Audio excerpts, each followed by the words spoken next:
Bah, c'est rigolo en fait, je viens pas du tout d'une famille écolo, même plutôt une famille qui aime les grosses voitures, les courses de bagnole. Je faisais d'ailleurs des courses de bagnole quand j'avais 18 ans. Et en fait, c'est une prise de conscience par rapport au changement climatique, à différents voyages, à différentes lectures. Vous pouvez me dire, mais en fait, non, ça c'est pas moi. Et j'ai vraiment changé quand j'avais 22, 25 ans. Maintenant, ça fait une dizaine d'années que je me préoccupe d'écologie. Et plus j'avance aussi, plus je m'intéresse à la biodiversité. Et en fait, c'est à travers un job que j'ai rencontré Jonas et c'est comme ça qu'on a eu vraiment l'idée de faire cette émission.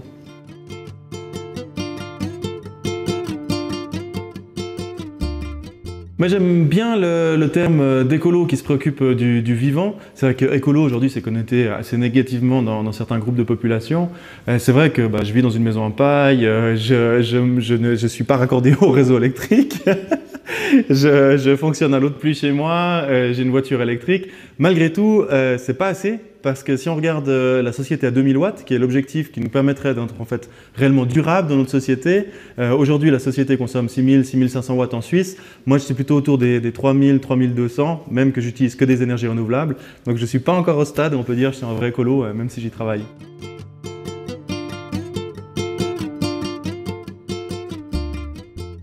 Le choix des sujets, il se fait assez naturellement, mais on a un processus vraiment pour le faire bien, parce qu'on veut que ce soit une émission de divertissement, donc on a du plaisir à la regarder, où on rigole, on passe du bon temps, mais on veut aussi que le fond scientifique soit correct et qu'on touche tous les domaines de l'écologie. On voit l'écologie des fois altermondialiste, décroissante, jusqu'à l'écologie de droite hyper capitaliste, libérale, et on veut présenter déjà ces deux fronts politiques et tout ce qu'il y a entre deux, et puis aussi on veut toucher les différentes thématiques, donc agriculture, énergie, mobilité. Donc on a déjà ce panel devant nous, cette façon de travailler. Et ensuite, on choisit les sujets de sorte, sur les 40 jours de reportage, à vraiment équilibrer les thématiques. Comme ça, si on regarde les 40 reportages de la saison 1 ou les 32 reportages de la saison 2, on peut dire qu'en ayant tout regardé, on a certainement au moins un tiers ou deux tiers des thématiques qui nous intéressent. On se dit « Ah tiens, là je pourrais faire un changement » et dans tous les cas, on a découvert une nouveauté.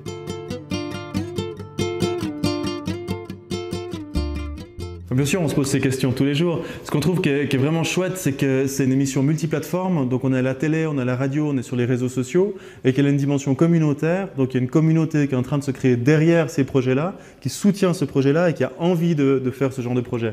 Quand on reçoit en fin d'émission un mail de quelqu'un qui nous dit « Ah bah voilà, finalement, je voulais aller en HEC et j'ai décidé d'aller en sciences de l'environnement après avoir vu votre émission », on se dit « Ah bah ouais, ça vraiment, ça fait du sens, il y a des gens qui se posent des questions et c'est chouette de pouvoir inspirer ». Donc la suite, ce sera forcément communautaire, on a envie d'avoir une communauté plus grande, on a envie que les gens continuent à s'échanger des tuyaux entre eux, qu'on ne soit pas qu'une force de proposition, mais qu'on mette les gens en relation de sorte qu'ils puissent faire leur propre projet eux-mêmes.